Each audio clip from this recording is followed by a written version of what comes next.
everyone. So welcome back. This is the platform of SV Smart Hybrid Competitive Schooling System. बच्चे आज हम लोग class 12th biology का last chapter biodiversity and conservation इसका part 3 देखेंगे, जिसमें एनसीईआरटी का पैराग्राफ नंबर 16 लेंगे। और इस पैराग्राफ में बताया पैटर्न ऑफ बायोडाइवर्सिटी क्या होता है। ठीक है, तो ये वीडियो देखने से पहले आप इससे पहले वाला पार्ट नंबर 2 देख के आएँ, तभी आपको चीज़ें समझ में आएंगी। ठीक है, आपको इसी प्लेलिस्ट में मिल जाएगा पार्ट 2 भी इसका। पैटर्न ऑफ बायोडाइवर्सिटी का मतलब है कि जैसे अर्थ जो है वो ओवल शेप होती है। ठीक है बेटा, मानो जैसे ये प्रॉपर ओवल शेप तो हम नहीं बता पा रहे हैं, बट आप इसमें देखेंगे ये मानो कि अर्थ का एक शेप है। ठीक है, अर्थ का शेप है। तो अर्थ की सेंट्रल लाइन जो होती है इसको इक्वाडोर भी बोलते हैं, सॉरी इक्वेटर बोल सकते हो आप लोग, इसको डोल्ड्रम बोलिए या इक्वेटर बोलिए। अब बोला जाता है कि इस इक्वेटर के 23.5 अगर हम नॉर्थ जाते हैं तो इस इक्वेटर के क्या पाया जाता है, ट्रॉपिकल रेन फॉरेस्ट। ठीक है, अर्थ का एक नॉर्थ पोल होता है और एक साउथ पोल होता है। तो अगर हम इक्वेटर के 23.5 नॉर्थ पोल जाते हैं तो उसको हम ट्रॉपिकल रेन फॉरेस्ट बोलेंगे। 23.5 अगर हम साउथ पोल जाते हैं तो उसको हम लोग ट्रॉपिकल रेन फॉरेस्ट बोलते हैं। ठीक है, तो इक्वेटर के साथ में आप 23.5 नॉर्थ जाएं या साउथ जाएं, उसको हम लोग ट्रॉपिकल रेन फॉरेस्ट बोलेंगे। सबसे ज़्यादा डाइवर्सिटी आपको किस में दिखेगी, इक्वेटर रीजन में दिखेगी। इसके बहुत सारे रीज़न होते हैं कि क्यों होती है, बट ज़्यादा वैरायटी रिच स्पीशीज़ जो होती है वो कहाँ होती है, इक्वेटर रीजन में। और अगर 66.5 हम नॉर्थ पोल में जाते हैं तो टेम्परेट, साउथ पोल में भी जाएंगे तो टेम्परेट आएगा।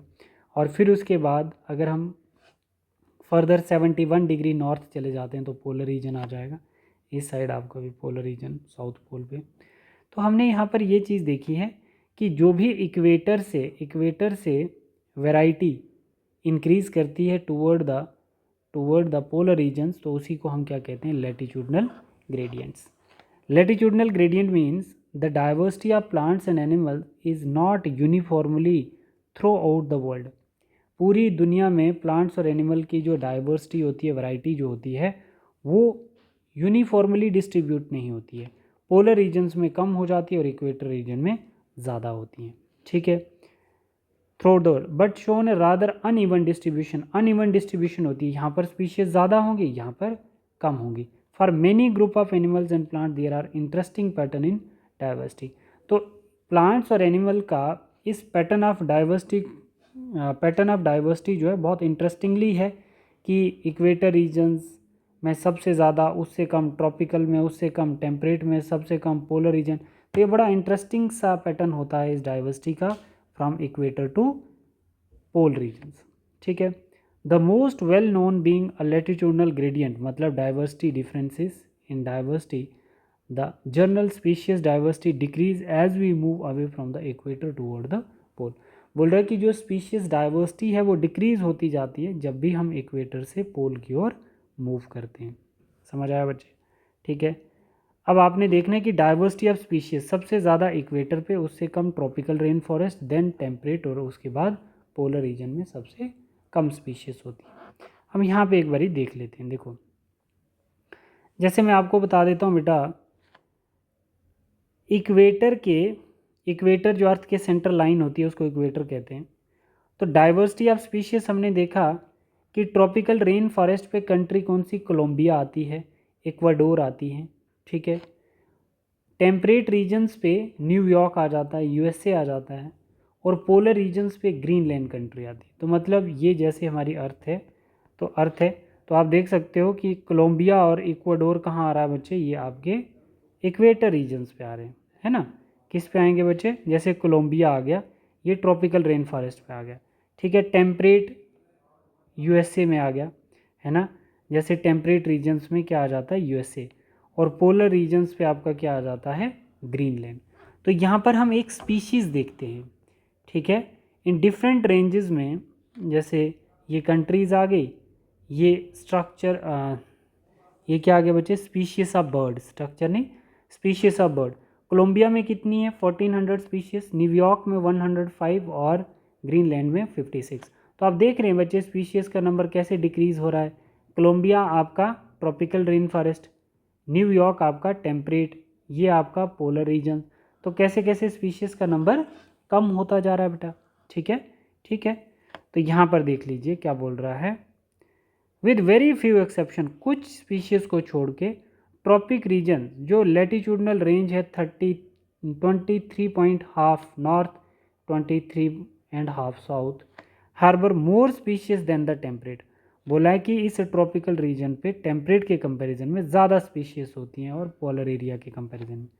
बोल रहा है जैसे एग्जांपल में Colombia located near the equator has nearly 1400 species of birds. वही स्पीशीज न्यूयॉर्क जो 41 डिग्री नॉर्थ है वहाँ पर क्या हो जाएगा, मतलब इसको हम बोल सकते हैं टेम्परेट, कितनी स्पीशीज 105 स्पीशीज।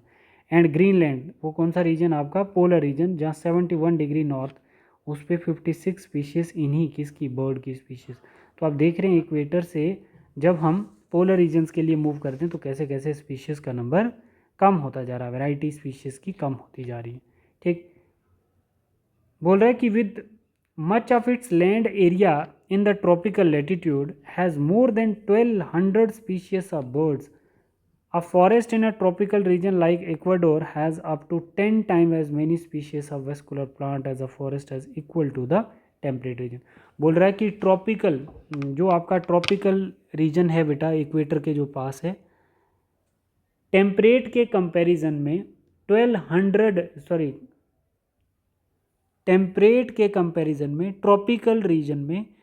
1200 टाइम ज़्यादा स्पीशीज़ होती हैं। 1200 टाइम, फिर से मैंने बोल दिया ना, 10 टाइम ज़्यादा स्पीशीज़ होती हैं टेम्परेट रीजन्स में विद रिस्पेक्ट टू ट्रॉपिकल। 2 बार मैंने उल्टा बोल दिया ना, ध्यान से सुनो बेचारे। देखो बोल क्या रहा है कि जो टेम्परेट रीजन है उस पर स्पीशीज़ कम होती हैं और ट्रॉपिक रीजन में ज़्यादा होती हैं। ठीक है, अब यहाँ पे बोल रहा है कि टेम्परेट के ऊपर जो कम स्पीशीज़ हैं, कितनी कम हैं, बोल रहा है कि ट्रॉपिक में 10 टाइम ज़्यादा स्पीशीज़ हैं टेम्परेट के कंपैरिजन में। अब सही हो गया। ठीक है बच्चे, ठीक है। और टेम्परेट कहाँ मिलेगा, region like the mid west of the USA. ठीक है बेटा, यहाँ पे याद रखना है, species of bird is 10 times more in Ecuador region, 10 times more in Ecuador regions as compared to temperate regions। ठीक है, इक्वाडोर रीजन नहीं, ट्रॉपिक रीजन लिखना आपने, 10 time more in tropic region as compare to temperate region, ये आएगा tropic reason. ठीक है बच्चे, ठीक है। अब देखो फिर यहाँ पे क्या बता रहा है कि the largely tropical Amazon rain forest in south America. ठीक है, साउथ अमेरिका की बात कर रहा है, ट्रॉपिकल रेन फॉरेस्ट जो है Amazon rain forest has greatest biodiversity on earth. तो अर्थ पे सबसे ज़्यादा डाइवर्सिटी कहाँ दिखेगी आपको, साउथ अमेरिका में, Amazon tropical forest. It is the home to more than 40,000 species of plants. South America के ट्रॉपिकल अमेजोन में 40,000 स्पीशीज़ आपको प्लांट की दिखेंगी, 3,000 स्पीशीज़ फिश की, 1300 बर्ड्स की और 427 मैमल्स और एम्फीबियंस की स्पीशीज़ आपको दिखेंगी, 378 of reptiles and more than 1,25,000 invertebrates, मतलब कीड़े मकोड़े। Scientist estimate that in these rain forest there might be at least 2 million insect species waiting to be discovered and named. Scientist का एक एस्टिमेट है कि अभी भी कितनी 2 मिलियंस, कम से कम 2 मिलियन इंसेक्ट स्पीशीज ऐसी हैं जो अभी भी डिस्कवर नहीं हुई हैं आपके अमेजोन रेन फॉरेस्ट में। ठीक है बच्चे, तो ये डेटा आपको बहुत अच्छे से याद रखना है अमेजोन रेन फॉरेस्ट का। अब बता रहा है कि what is so special about tropical that might account for their greater biological diversity. बोल रहा है कि क्यों बायोडाइवर्सिटी ज़्यादा है with respect to temperate regions, temperate के कंपैरिजन में ट्रॉपिकल में बायोडाइवर्सिटी ज़्यादा क्यों है, क्या रीज़न है। तो आंसर है बच्चे, due to glaciation is high. जो आपका टेम्परेट रीजन है वहाँ पर ग्लेशिएशन ज़्यादा होती है, मतलब नेचुरल क्लाइमेटीज़, उसको ही बोल दिया जाता है glaciation in temperate than tropical. ठीक है, यहाँ पर क्या होता है बच्चे, टेम्परेट में अनप्रिडिक्टेबल इन्वायरमेंट होता है और कांस्टेंट नहीं होता है। जैसे कभी भी बाढ़ आ गई, कभी भी अर्थक्वेक आ गया, जैसे हमारे ही देखो यहाँ पर अभी बाढ़ आई थी, ठीक है। तो बहुत सारे ऑर्गेनिजम्स, एनिमल्स, प्लांट्स, वो सारे बह गए, ठीक है ना। तो अगर ऐसे ही हमें पता ही नहीं होगा, फिर से बाढ़ आ जाएगी, तो इस ऐसे चलते चलते क्या हो जाएगा, ज़्यादा से ज़्यादा स्पीशीज़ जो हैं वो डिस्ट्रॉय हो जाएंगी, ठीक है। तो ऐसा कहाँ होता है, आपके temperate region. But tropical region में सारी चीज़ें जो होती हैं वो कांस्टेंट होती हैं। जैसे हमें पता होता है इतना टाइम क्या रहेगा, इतने टाइम मॉनसून रहेगा, हमें पता होता है कि इतने टाइम समर रहेगा, इतने टाइम विंटर रहेगा। तो यहाँ पर क्या होता है, कांस्टेंट होता है इन्वायरमेंट, ठीक है। यहाँ पर अनडिस्टर्ब्ड होता है, ट्रॉपिकल रीजन में undisturbed millions of year and species evolve. किसी भी स्पीशीज़ को इवॉल्व होने के लिए मिलियंस ऑफ ईयर्स वो जो इन्वायरमेंट होता है वो अनडिस्टर्ब्ड होना चाहिए, तब जाके नई स्पीशीज़ बनती है। इन्वायरमेंट कंप्लीट प्रिडिक्टेबल होना चाहिए और मोर कांस्टेंट होना चाहिए। तो ट्रॉपिकल रीजन में ये सारी चीज़ें होती हैं। बट जो आपका टेम्परेट रीजन होता है वहाँ पर कोई भी चीज़ प्रिडिक्टेबल नहीं होती है, वहाँ पर अनसर्टिनिटी ज़्यादा होती है और नेचुरल क्लाइमिटीज़ ज़्यादा होती हैं, जिसकी वजह से स्पीशीज़ वहाँ पर फ्रिक्वेंटली क्या नहीं कर पाती हैं, डाइवर्सिफाई नहीं हो पाती हैं, ठीक है। बोल रहा है कि ecologist and evolutionary biologist have proposed various hypothesis. सब ने अपने अपने आइडिया दिए।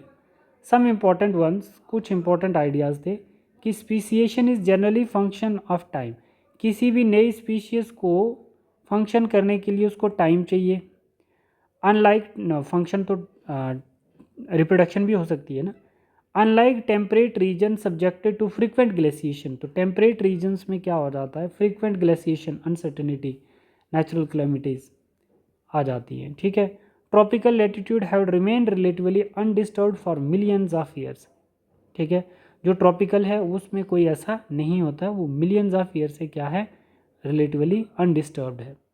And long evolutionary times for species, ज़्यादा से ज़्यादा स्पीशीज़ को टाइम मिल गया इवॉल्व होने के लिए और वो डाइवर्सिफिकेशन शो करने लगी। ट्रॉपिकल इन्वायरमेंट, जो ट्रॉपिकल इन्वायरमेंट होता है अनलाइक टेम्परेट, वो टेम्परेट की तरह नहीं होता है।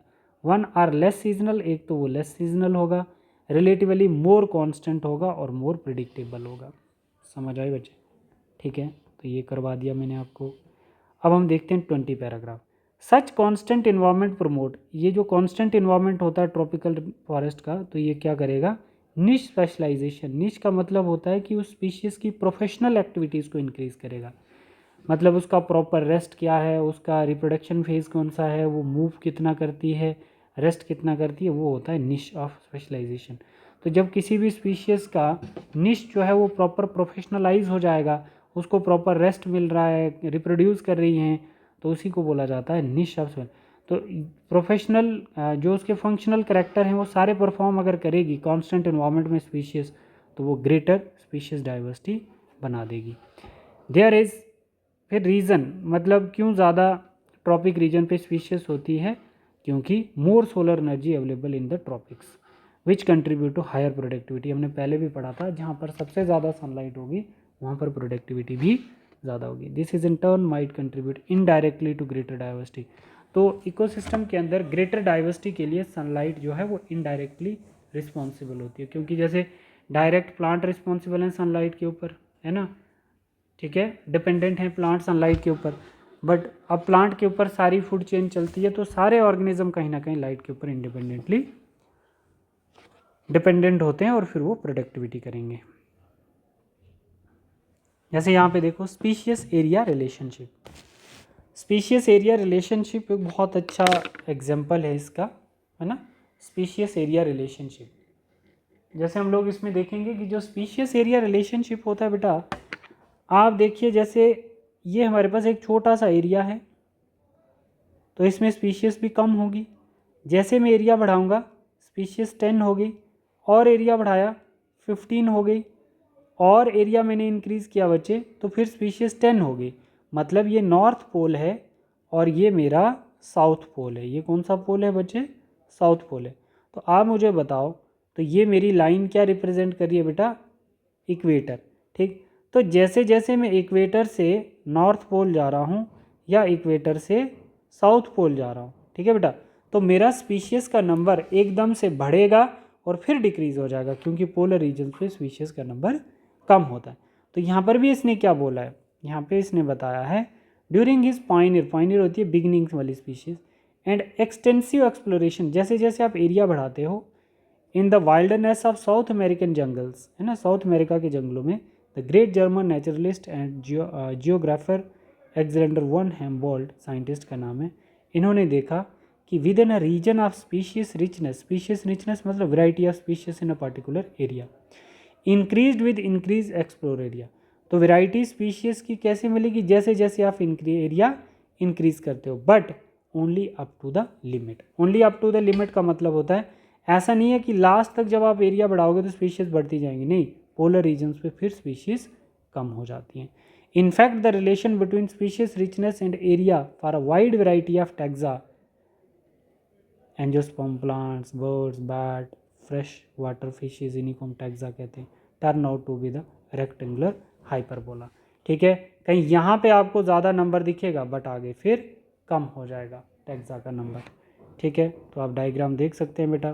ठीक, on a logarithmic scales the relation is a straight line described by the equation log s is equal to log c plus z log and a, where s is equal to species richness, a area, z slope of the line regression coefficient and c y intercept। यहाँ पे ये चीज़ बताई जा रही है, देखो इस side क्या है, स्पीशीज रिचनेस, मतलब वर्टिकल लाइन क्या शो कर रही है, स्पीशीज रिचनेस, हॉरिजेंटल लाइन क्या शो कर रही है बच्चे, एरिया। ठीक, तो बोला जा रहा है बेटा कि एक टाइम में जैसे जैसे मैं एरिया बढ़ा रहा हूँ तो वैसे वैसे मेरी स्पीशीज रिचनेस भी बढ़ रही है। ठीक है, स्पीशीज रिचनेस भी बढ़ रही है, और एक टाइम आया कि मैं एरिया तो बढ़ाया जा रहा हूँ बट मेरी स्पीशीज रिचनेस जो है वो कांस्टेंट हो गई, इसका मतलब मैं पोलर रीजन तक पहुँच गया हूँ। तो बोला कि एरिया इंक्रीज़ करोगे तो z की वैल्यू भी इंक्रीज़ करेगी। z क्या है, slope of line, area increase करोगे तो z की लाइन भी इंक्रीज, एरिया इंक्रीज़ किया, as curve close to the vertical axis that is known as steeper, तो ये और ज़्यादा एरिया इंक्रीज़ करेंगे तो ये और ज़्यादा किसके, वर्टिकल लाइन के क्लोज होती जाएगी। ठीक है, ये ऐसे सीधी ऊपर जाएगी बट एक टाइम में रुक जाती है ना। तो पैराग्राफ 24 में आप अगर देखो क्या बोल रहा है, for example for frugivorous, frugivorous होते हैं fruit eating birds and mammals in the tropical forest of different continents. ठीक है, the slope is found is 1.15, the slope is found is 1.15। What do steeper slopes mean in this continent, इसका मतलब अगर हम area increase कर रहे हैं तो स्पीशीज भी इंक्रीज कर रही है, तो कर्व क्या हो रही है बच्चे, close to the vertical axis. ठीक है, इसका मतलब ये है। What do steeper slopes means in this context, मतलब स्टीपर किसको बोला जाता है, अगर वर्टिकल्स के क्लोज जा रही है हमारी स्लोप, है ना, तो इसका मतलब एरिया इंक्रीज हो रहा है तो स्पीशीज इंक्रीज कर रही है, तो कर्व क्लोज जा रही है वर्टिकल एक्सिस के। ठीक है, इसका मतलब ये हुआ। फिर से पैराग्राफ नंबर 23 पे जाओ, देखो ecologist has discovered that the value of z lies in the range of 0.1 और 0.2। ठीक है, ये वैल्यू है z की। Taxonomic groups are the region, whatever it is, the plants in Britain, birds in California or mollusk in New York State. The slope of the regression line are amazingly similar. But if analyze the species area relationship among very large areas like the entire continent, you will find that the slope of the line too much steeper z line is 0.1 to 1.2। ठीक है, अगर area high है तो z की value भी high होगी, तो curve कैसा हो जाएगा, स्टीपर, मतलब स्पीशीज डाइवर्सिटी इंक्रीज कर रही है।